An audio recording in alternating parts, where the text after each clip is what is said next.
Olá, meus queridos leitores. Hoje eu vim falar um pouco com vocês sobre algo que pode ajudar bastante a sua leitura e a sua compreensão de textos muito formais ou os famosos clássicos, não é mesmo?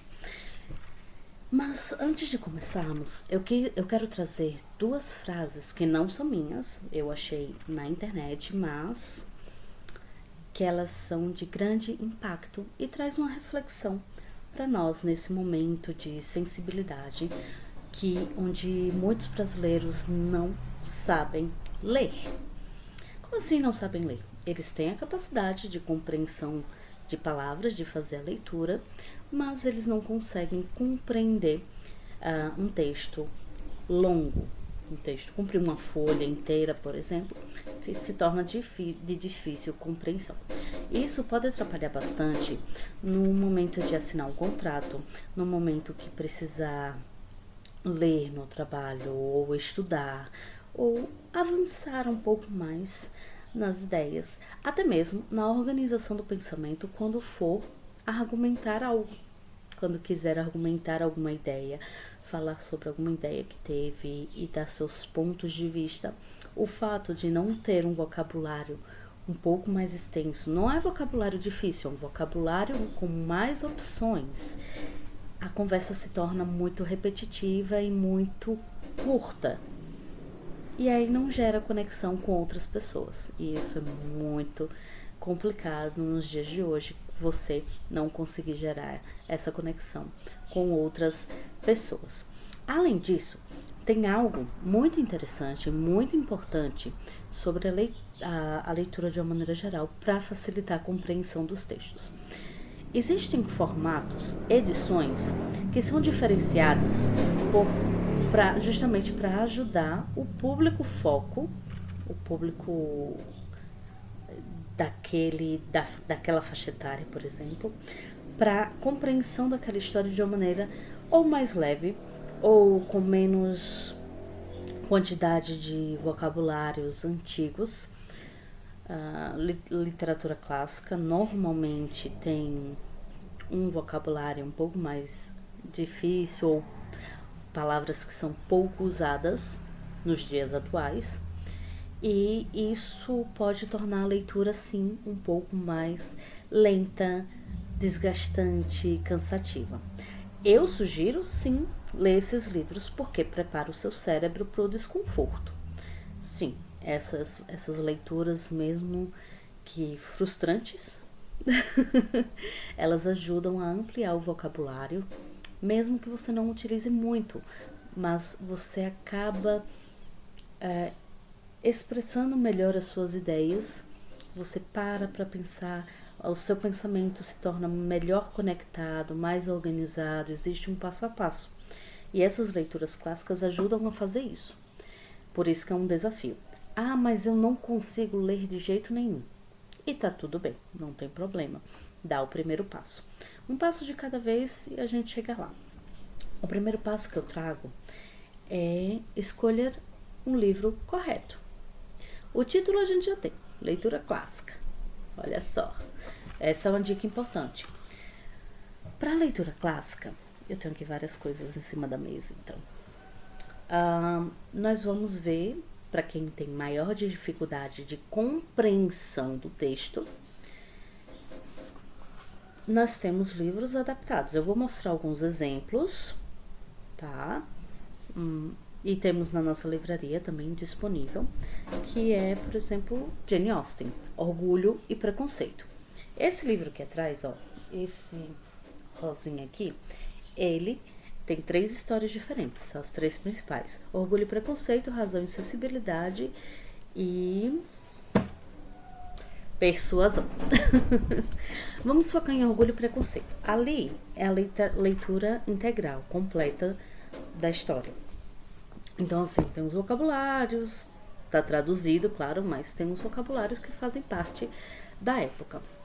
No caso que eu tenho aqui, é esse aqui, ó. Orgulho e Preconceito, versão mangá. Essa versão mangá foi no formato brasileiro, foi uma editora brasileira que criou ele, tá? Ele não é internacional. Ele é exclusivo brasileiro. Esse é um formato que mostra muitos personagens, tem o passo a passo, os balões de conversa, as expressões, que dá para facilitar na compreensão. Então já é um começo. Por isso que muita gente fala, porque histórias em quadrinhos. Não, eu não sou contra histórias em quadrinhos para clássicos. Eu sou a favor, sim. Mas é para criança, para adolescente. Não tem problema. Eu li e ele é fantástico. Ele é maravilhoso.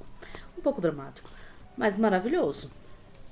E assim, você vai olhar a imagem, vai ter uma noção da vestimenta da época e cria-se um contexto. Sim, porque Jane Austen é uma mulher que apareceu, fez sucesso antes da energia elétrica.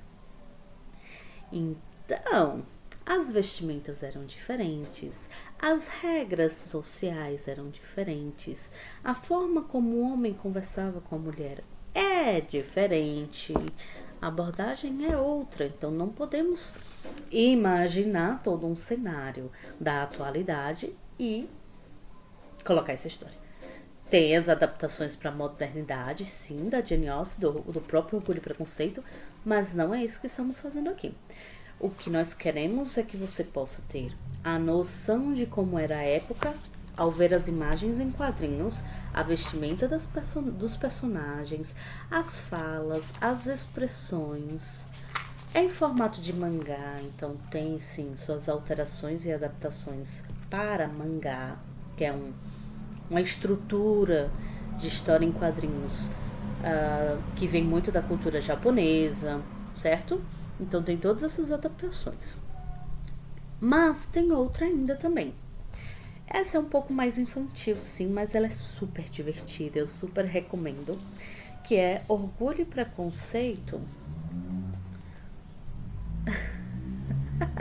do Tio Patinhas. Essa foi uma versão feita também aqui no Brasil, ela é exclusiva aqui do Brasil. Ela tem uma explicação sobre a literatura em quadrinhos. Ela está explicando sobre o formato, as alterações que foram feitas, justamente porque é focado para crianças, tá? Mas a imagem é deliciosa, os quadrinhos também são deliciosos de ler. Eu adoro esse cheirinho de revistinha em quadrinho. Lembra infância. E sim, é ótimo para crianças, mas é ótimo para adultos também, que querem dar os primeiros passos na literatura e estão inseguros de não compreender muito bem o que foi dito. Mas aí eu consigo compreender um pouco, eu só não quero uma linguagem muito rebuscada, uma leitura muito integral da coisa. Então nós temos aqui nosso... eu mudei de lado.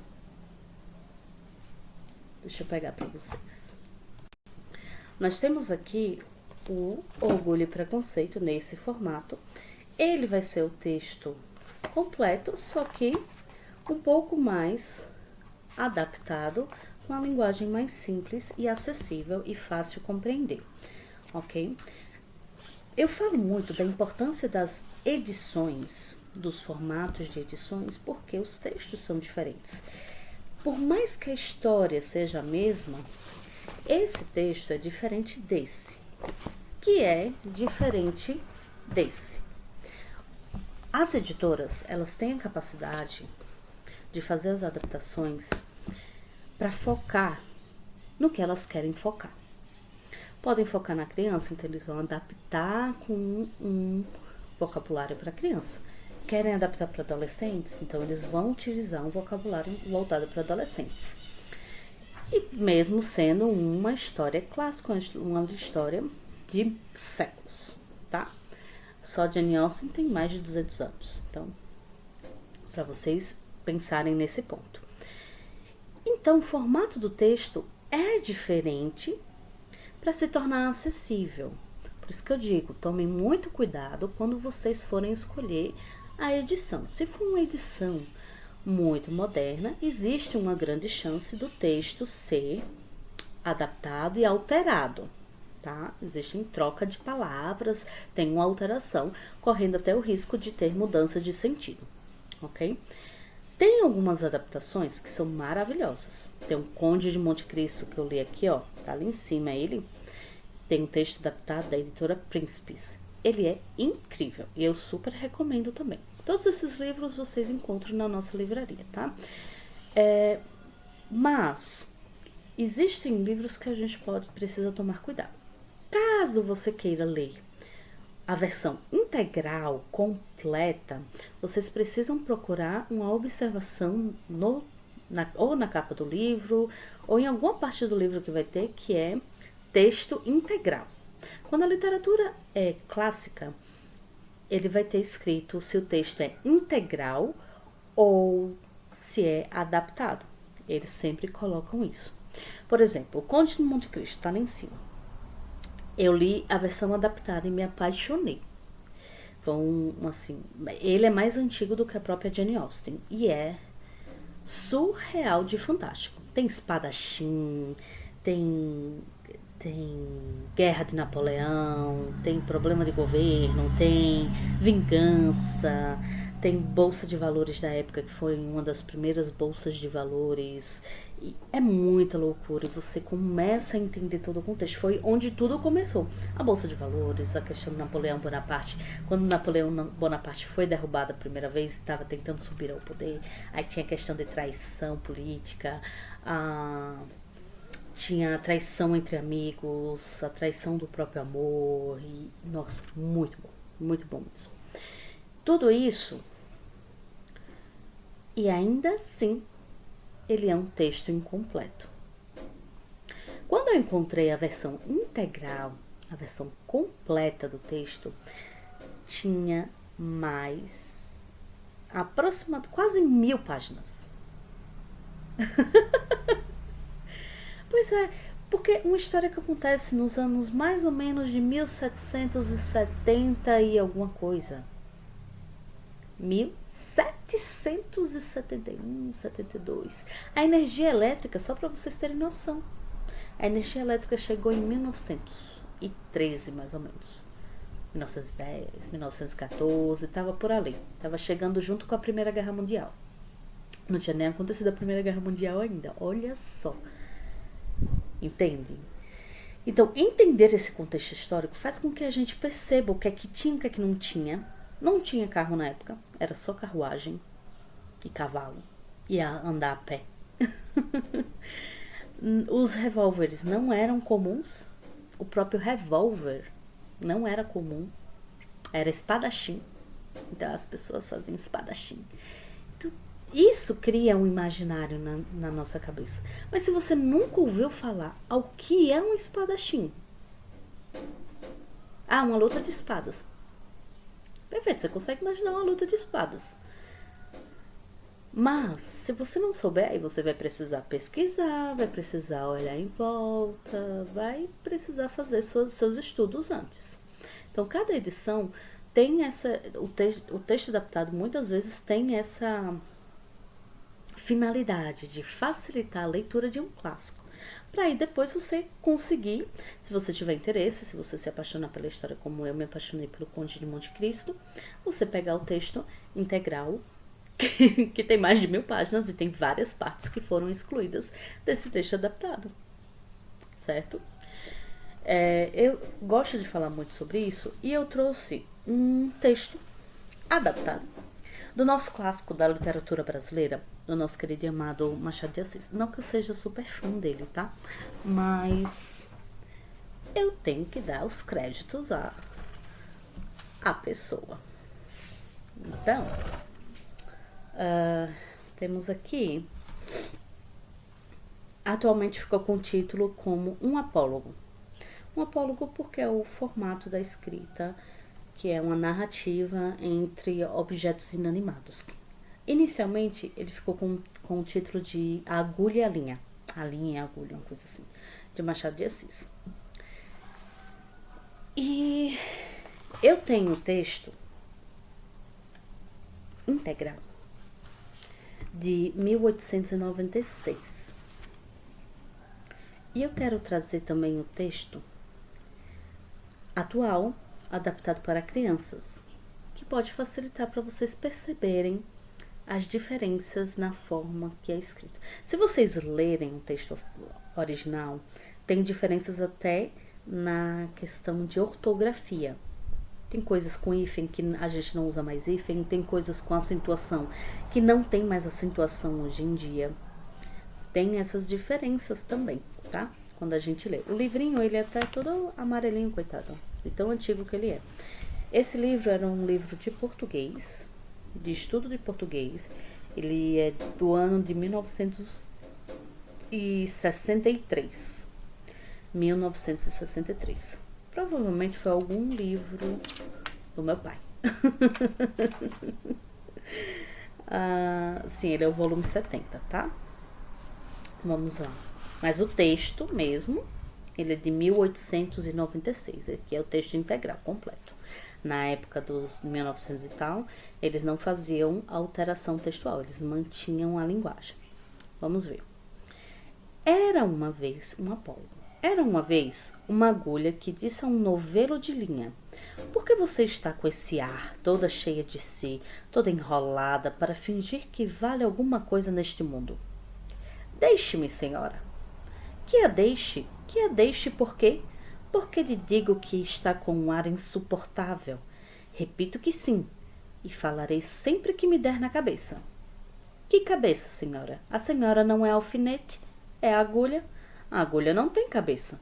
Que lhe importa o meu ar? Cada qual tem um ar que Deus lhe deu.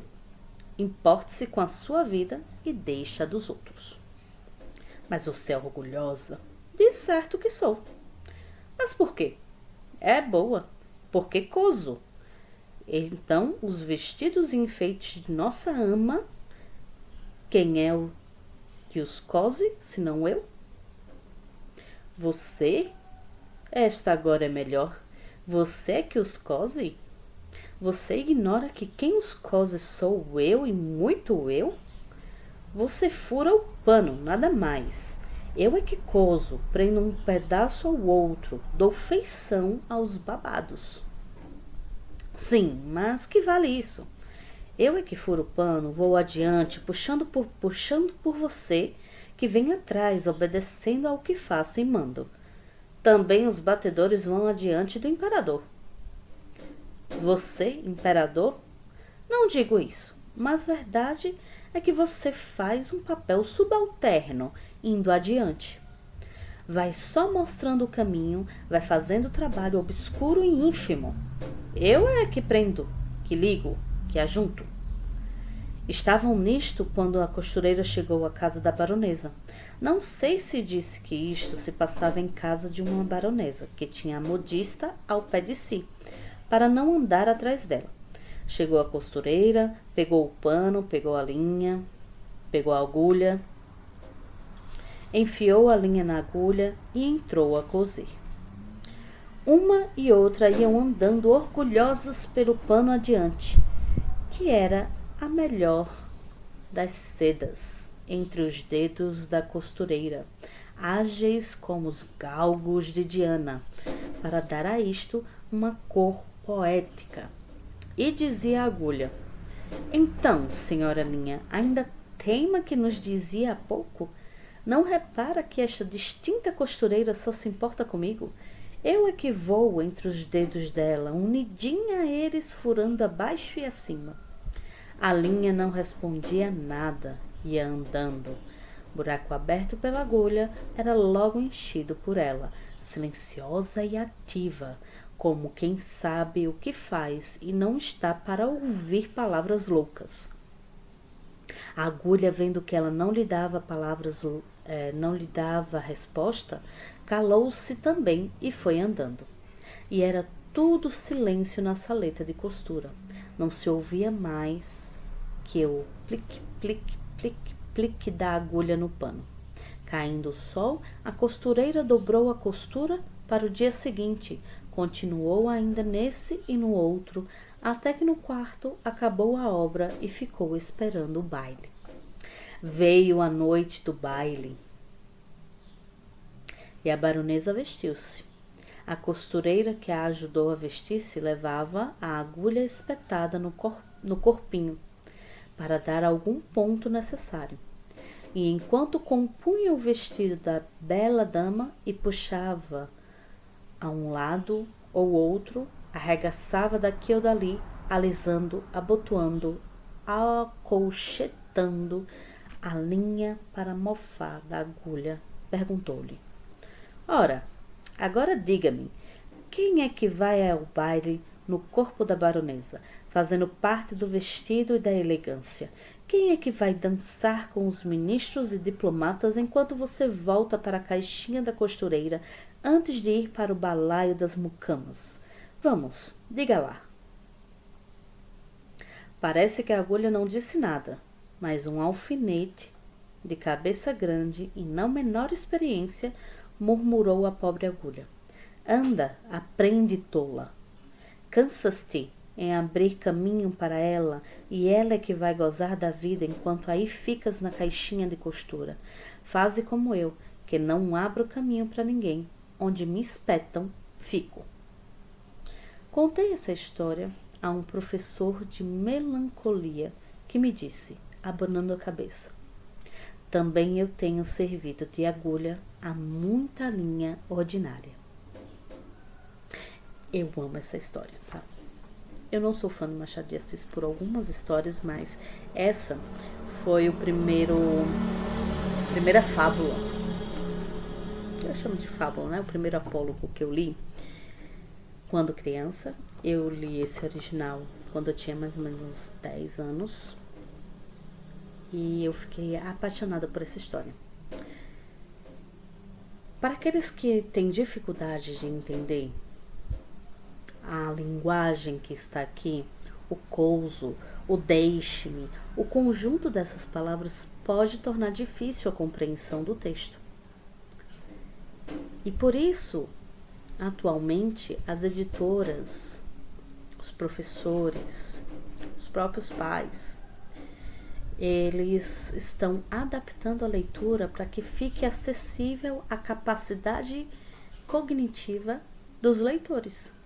Então, se você perceber, os livros de hoje, eles estão cada vez mais finos, tem cada vez menos conteúdo, menos história e muita repetição, porque o foco, a atenção do leitor está mais curta também, a memória do leitor está terrível. E são essas leituras mais, não são difíceis, mas desafiadoras, porque são fora da nossa época, é que fazem a nossa mente continuar trabalhando, continuar funcionando, faz a nossa memória continuar criando conexões e faz o nosso vocabulário melhorar. Não que a gente vai usar essas palavras em si, não, deixe-me, senhora. Não, a gente não usa. Mas a gente compreende, a gente toma mais cuidado, a gente gesticula mais, a gente fala com mais calma e sem pressa, a gente lê também com mais calma. Então, todos esses desafios não é para serem ignorados, é para serem aceitos de maneira que você possa melhorar a sua capacidade cognitiva. Como é que você quer melhorar sua memória, melhorar seu vocabulário, melhorar sua forma de falar, se você não se desafia mentalmente com leituras? Não é só fazer um curso de, eu preciso mover o braço assim, abrir o braço assim para demonstrar alguma informação. Não é só isso. O que você lê reflete em como você se comunica. Se você escuta muitas músicas, por exemplo, que tenha muitas gírias, que tenha muito palavrão, você vai replicar, você vai repetir, principalmente se você ouvir com muita frequência. Mas se você ouve outras letras de música, essas letras ficam na nossa cabeça e a gente vai replicar elas também. Só que as letras de música têm, sim, a sua importância, Mas elas são limitadas. Quando você pega um livro desse de 1963 para ler uma história que é de 1896, a conversa flui. Teve alguns momentos que eu pausei para ler o que era, porque não é do nosso dia a dia. E é essa pausa para precisar concentrar naquela palavra que faz o nosso cérebro criar mais conexões. E é essa dica que eu deixo para vocês aqui. Eu tenho uma versão, eu vou ler só um trechinho, não vou ler a história toda, da versão dessa mesma história, de Machado de Assis, para vocês perceberem a diferença. Deixe-me, senhora, deixe-me de graça, deixe disso. Eu sou melhor. Ela faz comparação com as roupas da princesa Diana. Vocês conhecem a princesa Diana? Vocês já ouviram falar? Quem é ela? E por que ela foi citada na história?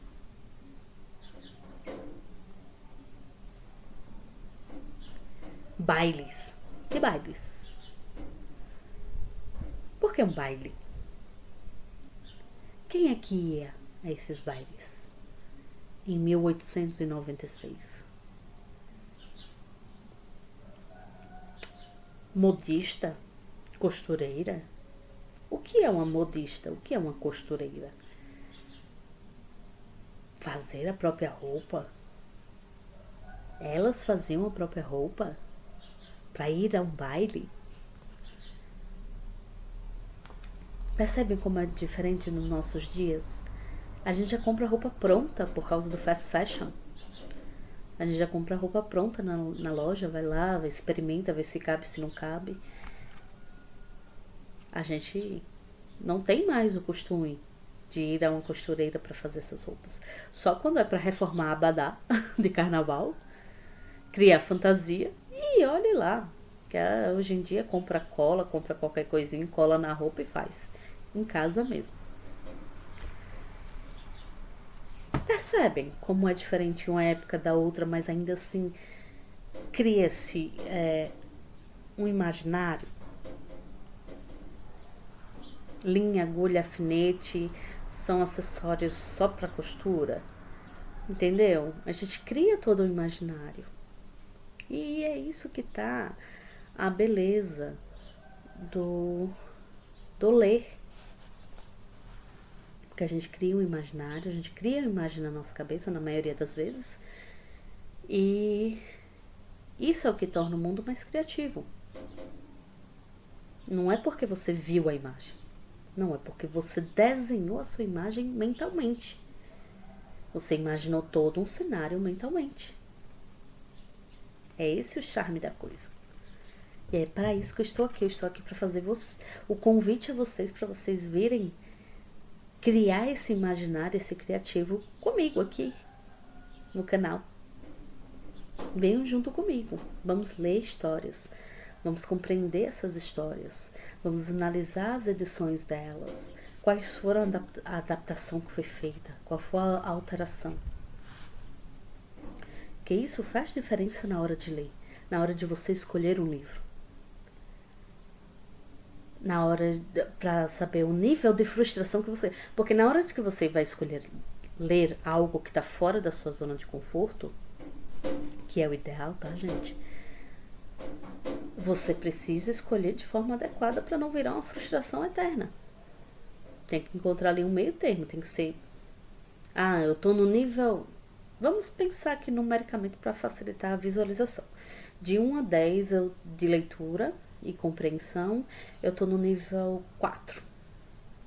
E eu quero subir para o nível 8. Então tem 4 escadinhas ainda para subir. Então como é que eu vou pegar um livro de nível 4, que é onde a minha zona de conforto, que é o que eu já tô acostumada, nível 4 para baixo. Então eu não posso pegar um livro de nível 3, nem 2, porque eu quero avançar. Se eu quero avançar, eu tenho que pegar um nível a mais. Mas eu também não posso pegar um nível 7. Entende? Vocês precisam pegar um nível 5.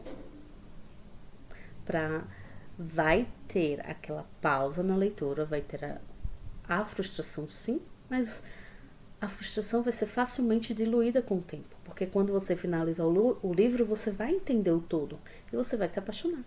E aí vai para a próxima leitura, mantém-se no nível 5 por um tempo, acostumou, vai para o 6, e aí vai para o 7. Isso a gente consegue em pouco tempo. E não tem questão de pressa não, pouco tempo que eu digo é no tempo de cada um, tá? Quando você perceber, já passou, já tá lá na frente. Já tá lendo textos do pergaminho. Tá? Vamos ler a versão mais atualizada feita para crianças. A adaptação de Pedro Bandeira. Era uma vez, dentro da caixinha da costureira de uma baronesa, uma agulha que disse a linha de um novelo. Por que você está com esse ar toda cheia de si, toda enrolada para fingir que vale alguma coisa neste mundo? Deixe-me, senhora. Que a deixe? Que a deixe por quê? Porque lhe digo que está com um ar insuportável?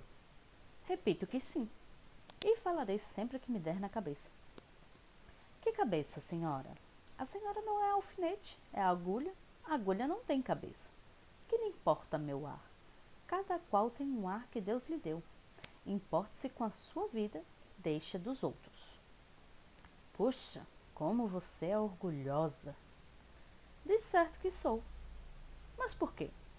É boa. Porque costuro.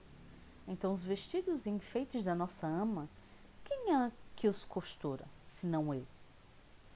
Olha só, foi só o comecinho que a gente tirou, um pedacinho, e já vemos várias mudanças e adaptações linguísticas de vocabulário, como essa daqui, por que costuro? No texto original é por que coso, né? Então são palavras similares que mantêm o sentido da frase, só que deixa mais simples e acessível a compreensão e o entendimento do que foi escrito. Tem outra. Puxa, como você é orgulhosa. Esse puxa não existia.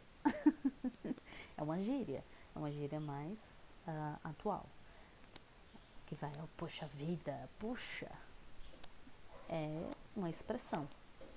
Aqui tem, mas você é orgulhosa. Tá vendo as pequenas mudanças, mas que mudam todo o texto, não necessariamente o contexto, mas mudam todo o texto, a forma escrita, até mesmo no início. Era uma vez dentro da caixinha da costureira de uma baronesa, porque ele só vai citar a baronesa mais pra frente. Mas ele já cita aqui na adaptação, já cita no começo pra já dizer o que é.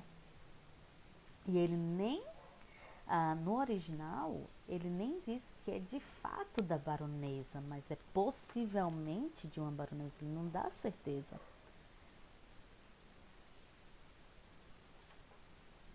A caixinha de costura é citada somente no final. Aqui no começo do original era uma vez uma agulha que disse a um novelo de linha. Esse aqui veio, era uma vez dentro da caixinha da costureira de uma baroneira, uma agulha que disse a linha de um novelo. Até as ordens das palavras mudam para gerar essa facilidade. Isso é bom até um certo ponto, principalmente para crianças, isso é bom, porque gera acessibilidade. Fica mais fácil da criança compreender. No entanto, quando chegamos a um adolescente e a um jovem adulto, ou até mesmo um adulto completo, acima de 25 anos, quando ele precisa ler textos mais simples, com uma adaptação vocabular muito mais simples, aí a gente se preocupa um pouquinho, porque quer dizer que tem alguma limitação que na cabeça dele não funciona a leitura, certo? E isso é uma preocupação para mim, pessoalmente. Pelo que eu vejo, eu sou professora também.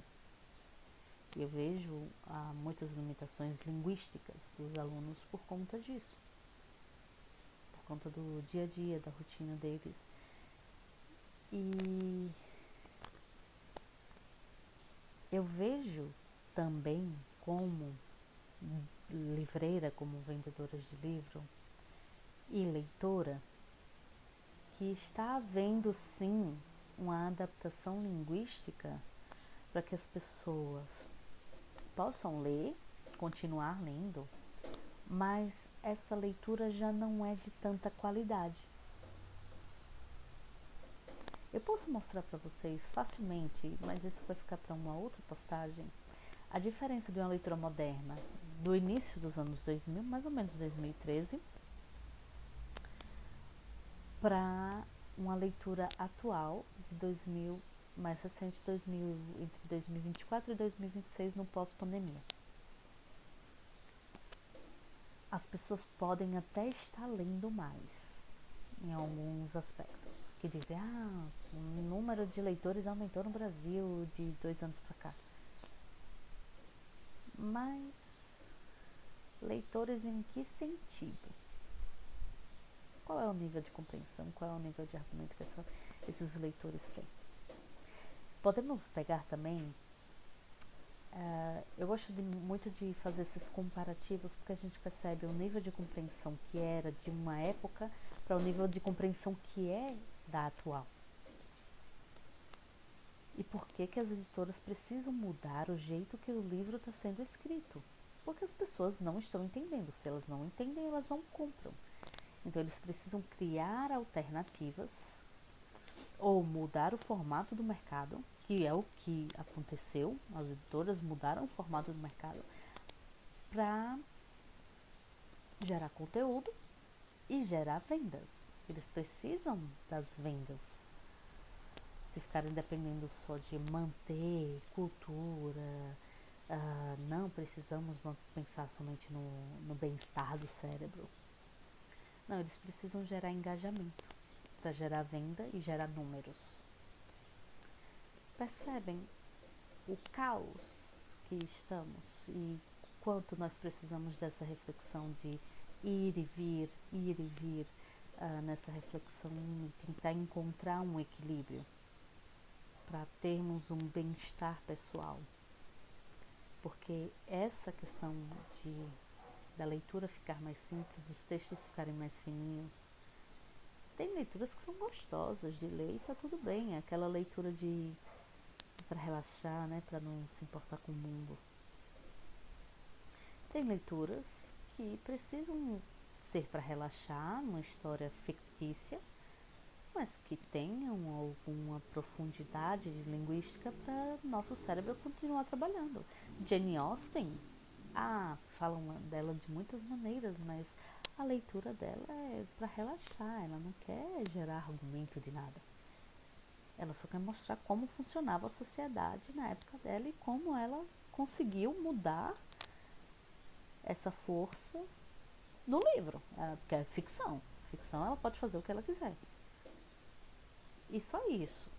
Tem vários aspectos que a gente pode pegar na história e trazer para reflexão do nosso dia a dia e tudo mais.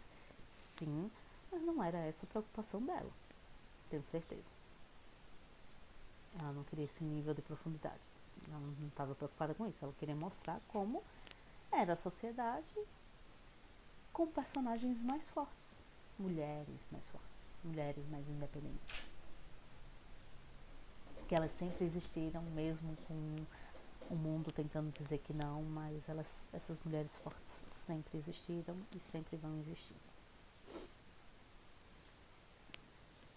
É só isso que ela queria. Era para ser divertido, leve para a época. E é leve, para mim eu acho que é leve. É uma das leituras mais gostosas de ler. E gera as intrigas.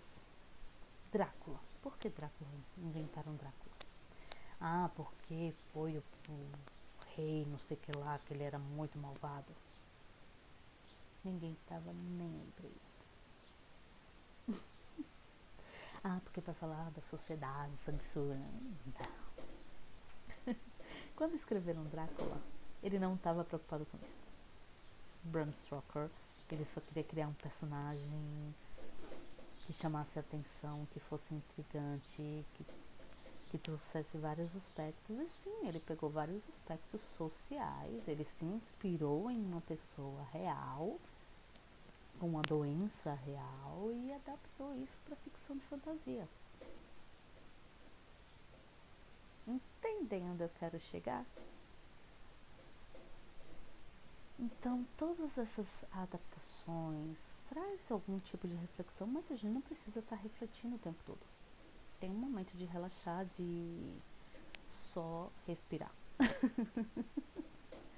Sim, mas quando todos os livros da época, no caso 2026, entre 2024 e 2026, onde todos os livros não possuem nenhum tipo de profundidade, nem muita gente é incapaz de descrever os personagens e criar uma descrição de cenário real. Isso me preocupa, porque mostra a limitação do próprio escritor para escrever a história. Entende?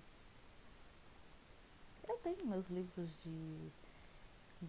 meus livros leves, de leitura leve. Mas eu consigo imaginar os personagens mesmo sem a descrição, porque eu já trabalhei isso com a literatura clássica. Então eu não preciso. Eu consigo imaginar o meu próprio personagem, mesmo que o livro não descreva o personagem.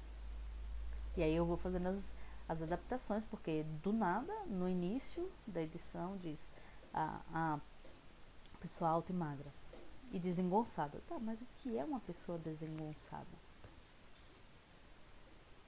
Não cita exemplos, não tem um cenário. Aí depois, seguindo, no capítulo 3, vai vir, porque os seus cabelos cacheados. Não tem uma apresentação do personagem, uma apresentação do cenário, para depois vir a história com uma profundidade.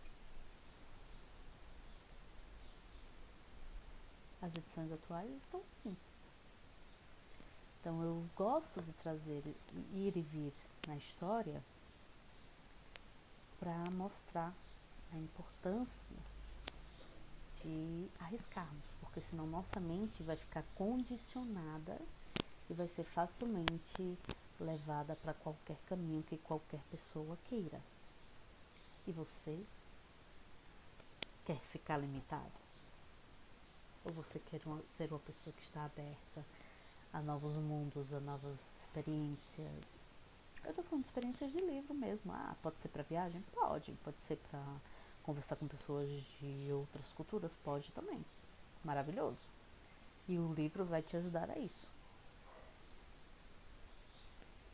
Mas você está aberto a isso? A esses desconfortos? Porque conhecer uma pessoa de outra cultura, seja ela qual for, é criar um desconforto para você mesma, porque a pessoa vai ter crenças que são completamente diferentes da sua. Vão ter manias diferentes, alimentação diferente. A mesma coisa com um livro. Você está preparado para esse desconforto? E eu venho te fazer esse convite. Vamos aprender juntos para que esse desconforto seja mais confortável e mais agradável e mais leve para vocês. Eu estou aqui, vocês não estão sós. Eu estou aqui para ajudar, estou aqui para fortalecer esse vínculo com vocês, de melhores leituras, melhores escolhas literárias e relaxar um pouco a mente, sem deixar de manter ela trabalhando. Tá bom? Vamos ficar por aqui. Essa análise do texto eu fiquei muito fã. Já queria compartilhar com vocês essa reflexão, esses pensamentos. E vou encerrar o nosso vídeo, com dois textos, duas frases que me impactaram. Vamos encerrar nosso texto, não é mesmo? Vamos lá. Muitas vezes, a falta de leitura não é falta de interesse, é falta de direção. Ler sozinho, sem saber por onde começar, ou sem entender o contexto histórico, afasta as pessoas dos clássicos. Foi basicamente isso que nós fizemos, né? O ler sozinho, o ler sem direção, quais perguntas perguntar, para poder refletir, para poder ir para um outro caminho, para esse caminho. Então, é isso que eu quero fazer com vocês. Eu quero criar caminhos e vocês possam escolher quais caminhos são mais coerentes para vocês, tá? E a outra frase, nenhuma dessas frases é minha, tá? Uma sociedade que não lê perde a capacidade de interpretar a realidade, perde o vocabulário e aceita narrativas prontas, sem questionar. Sem grandes livros, não há repertório. E sem repertório, não há legado.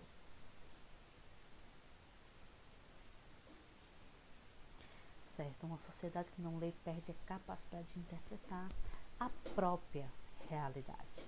Então, nós vemos com a leitura, com a limitação do vocabulário, o olhar que você tem para o mundo se torna diferente, se torna um olhar mais positivo, se torna um olhar melhor, mais agradável, menos preocupante, mais criativo. Então, estamos aqui para tornar o mundo mais leve. Espero vocês no nosso próximo vídeo, no nosso próximo encontro. Um beijo e tenham boas leituras. Tchau, tchau!